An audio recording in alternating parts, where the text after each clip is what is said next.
Okay, let's just dive right in, because what I'm about to tell you is going to sound, well, completely backwards. We spend our entire lives trying to avoid it, right? Filling every single spare second to escape it. But what if I told you that uncomfortable feeling of boredom is not just good for you, but actually essential for a meaningful life? And hey, that's not just me saying it. That's a direct quote from Arthur Brooks at Harvard. It's a really powerful claim. If you avoid boredom, you are literally risking a life with less meaning and more depression. So the stakes, they couldn't be higher. And this brings us to the big question for today. Why is this feeling that we're so desperate to escape actually one of the most important things we can do for our minds? Let's unpack the science behind it.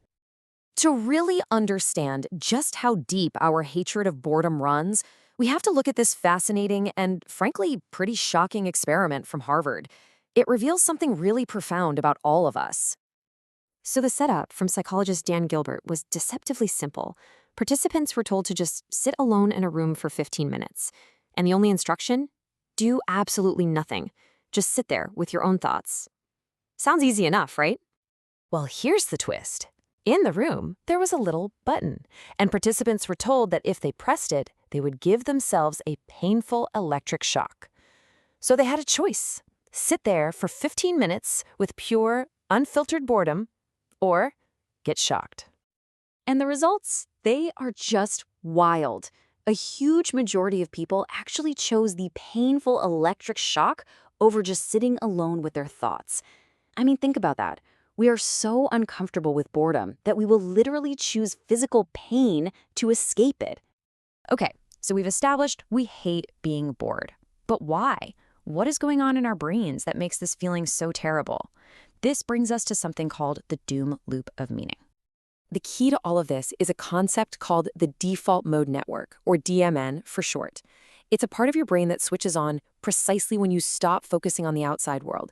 You know, when you're at a red light, in line at the grocery store, just letting your mind wander. This is your brain's meaning-making mode. So what does this meaning-making mode do? Well, it gets right to the big stuff. When your DMN is active, it's tackling the heavy questions.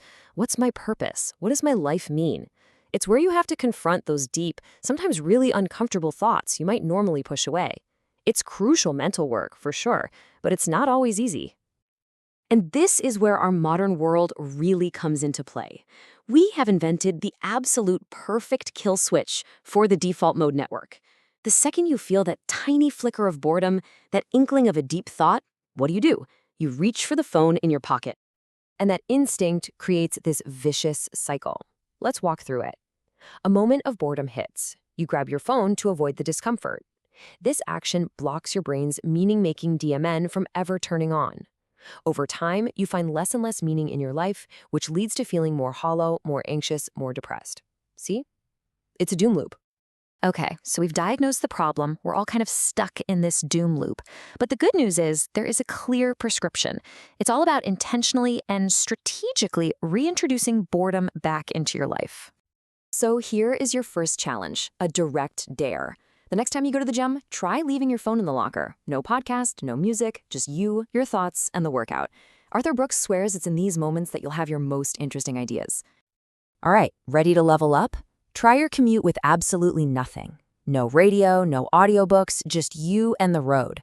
Can you really handle 15, 20 minutes of just being in your own head? This is how you start building that boredom muscle. Now, if you want to get more structured, you can try adopting some of Brooks's own personal rules. This means a hard stop on all devices after 7 p.m., just to let your mind wind down. It means making the bedroom a phone-free zone. And it means keeping meals sacred, a time for actual connection, not distraction. Even taking regular breaks from social media can make a huge difference. Now, I know the biggest objection is, but what if there's an emergency? Well, there's a super simple tech solution for that. You can set your phone to only allow calls from 1 or 2 key contacts to get through. So the crucial thing is, don't use emergencies as an excuse. Let's be real. What's trending online is not an emergency. The news can wait. So why go through all this trouble? Well, it's really important to remember that practicing boredom isn't about punishment. It's not about deprivation.